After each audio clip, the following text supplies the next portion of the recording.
Hi guys, welcome to my channel. If this is the first time that you stumble upon my channel, my name is Camila and today I have the review of one of my most favorite Chanel flat bags, and it is the very coveted Chanel Satin Pearl flat bag from the 2019 Spring Summer collection. And although this bag is no longer available for sale at the Chanel boutiques, it is still possible to purchase this bag through the resellers at Preloved markets. So I thought I would come here and give you my 2 cents about the bag, because I am sure there's a lot of people out there still considering whether or not they would like to make the purchase of this bag. And especially with the marked up premium that goes with this bag now, I think it's very important that you do your research and understand more about this bag and its features to make sure that this is the right decision and you do not regret your investment. Now, I'll give you a bit of background on how I acquired the bag, and then I'll go through my opinion and review and wear and tear. So just a bit of a background on how I got this little bag here. It was back in February of 2019, I believe, when they released the Spring Summer 2019 collection, which featured this little baby over here. And instantly this bag became the topic of discussion amongst the social media platforms for the luxury community. Straight away, I noticed this bag because to me, it was no doubt one of the most beautiful and unique bags that Chanel has ever released. I was completely in love with the bag. I am obsessed with pearls. So when I saw this bag, it literally ticked all the boxes for me, because I have been on a hunt for a mini bag and I was contemplating getting a white mini bag. When I saw this one with the pearls, that seemed like the perfect choice for me. However, it wasn't that easy to get hold of this bag. This bag was completely sold out almost instantly, and then I started contacting different boutiques within the UK and outside of the UK. I even contacted the store in the Mall of Emirates in Dubai, and none of them had the bag. Finally, I got a phone call from the boutique in Heathrow Airport at Terminal 5, confirming that the bag that had been on hold for a week for a customer had been rejected. And instantly I booked my tickets to go get it. So when I arrived at the store, this was the very last item available within the UK, and if I'm not mistaken, also within Europe. And for many reasons, I feel just so lucky that I was able to get this bag.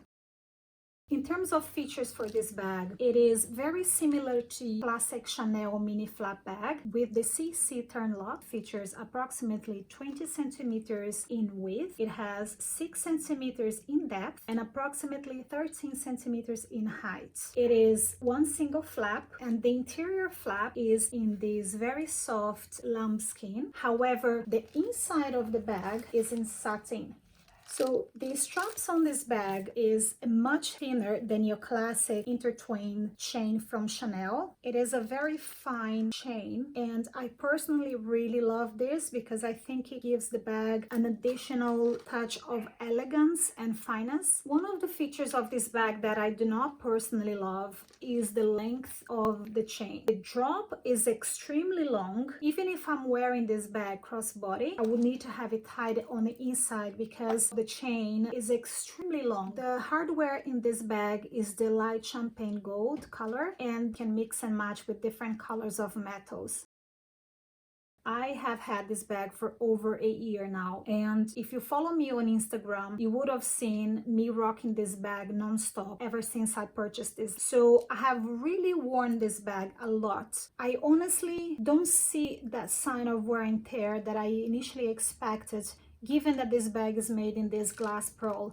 I mean, I am careful with my items. I'm sensible how I place it in surfaces and how I would wear it. Inevitably, whenever you're out and you're gonna place your bag somewhere, this is the area where I feel will get more friction against other surfaces. I do see a bit of scuffing around in some of the glass pearls, but it is not that visible, and only if you really look close up, you would be able to notice the wear and tear. I thought that the pros would be having a color transfer from darker colors. I have worn this bag with colorful dresses. I have worn it a lot with red color, and I never really experienced any color transfer whatsoever. And I don't really see any scuffing or wear around the corners of the bag, which is usually where you would get most of the wear and signs of usage. The only place that I honestly really see any signs of wear and tear is on the inside of the flap. As you can see, this is made in the very soft and delicate lambskin, and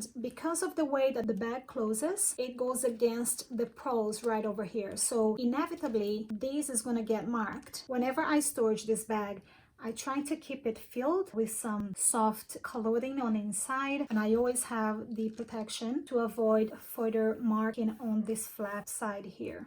Another trick that I have to try and maintain the shape of the bag and keep it looking newer for longer is I always wear shapers inside of my bags. So it is just a very simple bag shaper, which is in a very sturdy material. And what it does is it basically just keeps the shape of the bag. So even if I put pressure here, as you can see, it will not squeeze. And because this bag is lined with satin only, it doesn't really hold the structure really well. I found that it's extremely important that you try and protect your bag from the inside to avoid any damage.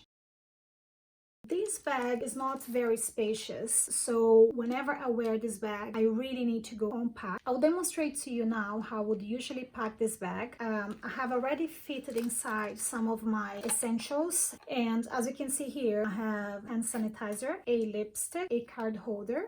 I usually don't carry this around with me, but I just wanted to show you what you could fit inside so you can carry a compact. I have just a case of my phone in here empty because I'm actually using the phone now to do the recording. But this is just to demonstrate that even though I have a very chunky phone cover, it would still fit okay inside here.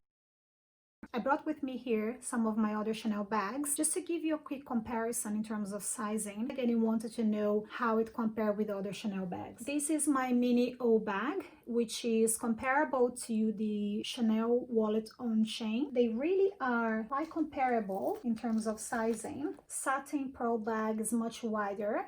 I find that in terms of width, there's not really much of a difference, and that's the difference in depth.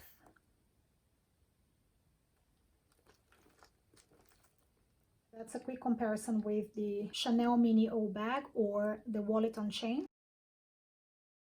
I also have here my Chanel Top Cocoa handle bag, which is in a smaller size. It's very similar in terms of width and in terms of depth. The Chanel Cocoa handle is slightly larger. That's what it looks like from the top. Side-by-side comparison with the Cocoa handle in the small size.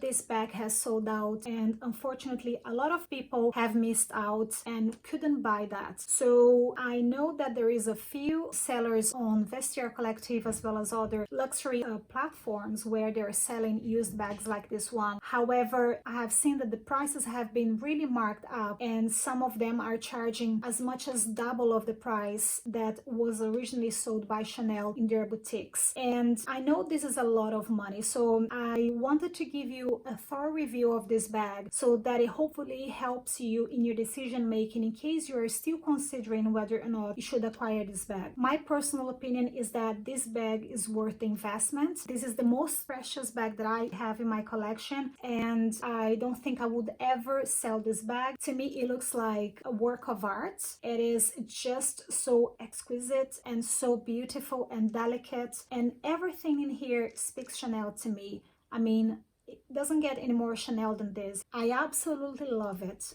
I do not regret having purchased this bag, and I think that if I had missed out on buying this bag brand new from the store, I would still have considered paying a premium to purchase this because this is such an iconic bag, and if this has the features that suit your lifestyle and you definitely are sure that this is something that you're gonna make good use out of, I think it's worth making the investment because it's a piece that will only accumulate value over time, and if you maintain it in good shape, you can still sell the bag and try and offset some of your financial loss by having to pay a premium for that. So that is all from me today, guys. Please don't forget to like the video if you have enjoyed it and subscribe to the channel if you like my content. I hope that you stay safe and blessed. See you next time.